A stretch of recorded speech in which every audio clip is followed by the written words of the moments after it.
Kumpirmadong dating, ang estado ng relasyon ng kapuso actor-director na si Sian Lim at ng film producer na si Iris Lee.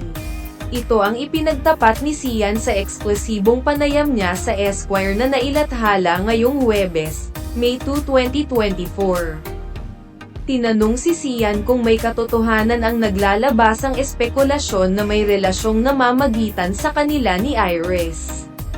Sagot niya, "Yes, I'm seeing Iris. Just to clear everything. To clear all the speculations. We are seeing each other and we are very happy." Ayon kay Sian, nagdesisyon siyang magsalita, halos 5 buwan matapos ang kontrobersyal na breakup nila ni Kim Chu.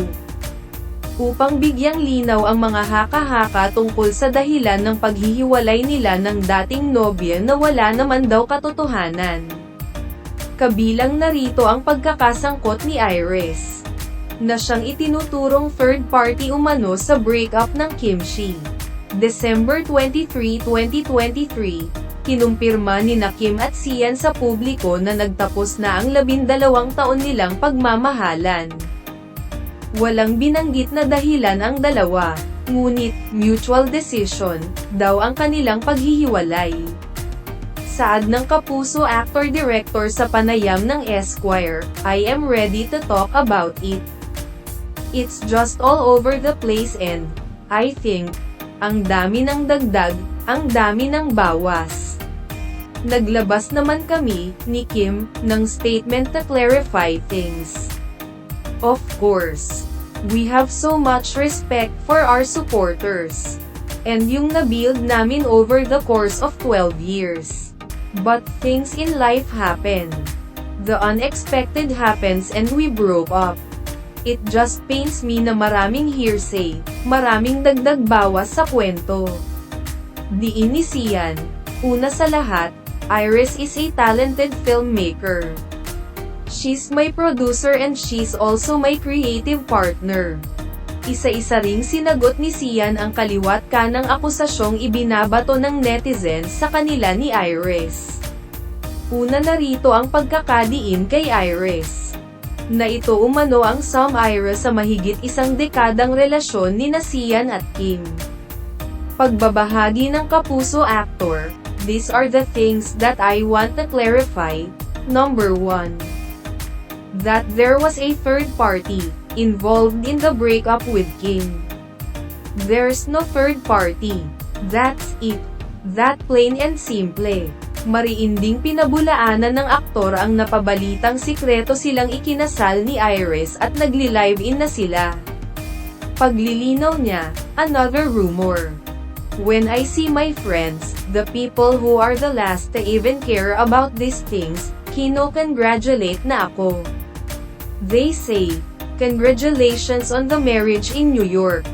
And I'm like, no. I am not married. And there's also this one absurd article, or a thing said about me, that I have been living with someone for years na daw. The only people I live with is my mom, my lola, my lolo. These are the things na, parang, it's just so absurd and it's just, why? Things happen in life that we're not going to be able to control. And as much as we don't want it to happen, life happens. And it just pains me na parang may mga taong nadamay. That just really saddens me and that's very unfortunate." Dagdag pa niya, "Ang busy-busy ni Iris, ang busy-busy ko.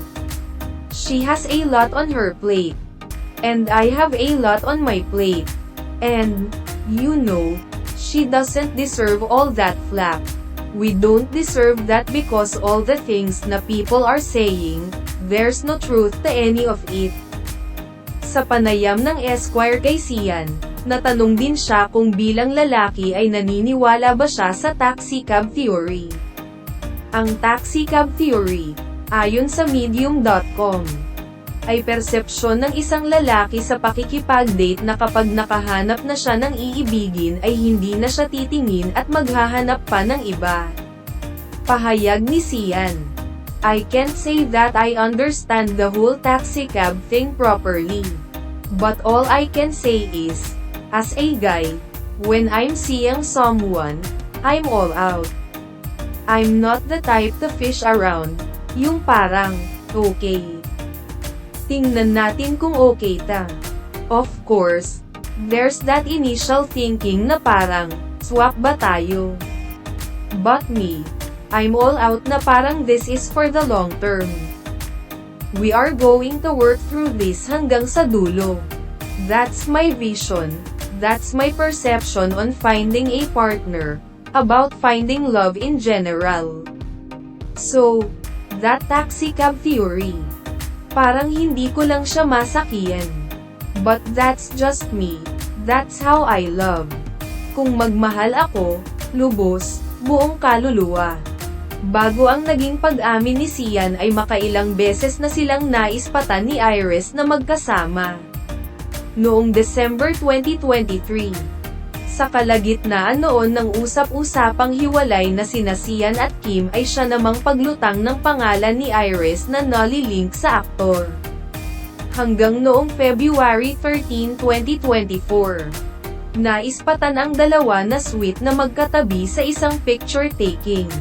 In-upload ng Watanabe Riding Development sa Facebook ang nasabing larawan. Makikita sa larawan na nakaakbay si Sian kay Iris, habang si Iris naman ay nakahawak sa kamay ni Sian na animoy nagho-holding hands. Bukod pa rito ang pagkapit ni Iris sa likod ng bewang ni Sian. Nasundan pa ito noong March 1 nang muli silang maispatang magkasama sa Bangkok, Thailand. Mismong si Sian ang nag-post sa kanyang Instagram ng litrato niya kasama si Iris at kanyang team habang sila ay naglilibot para maghanap ng mga lugar sa shooting ng bagong ididirect na proyekto ng aktor.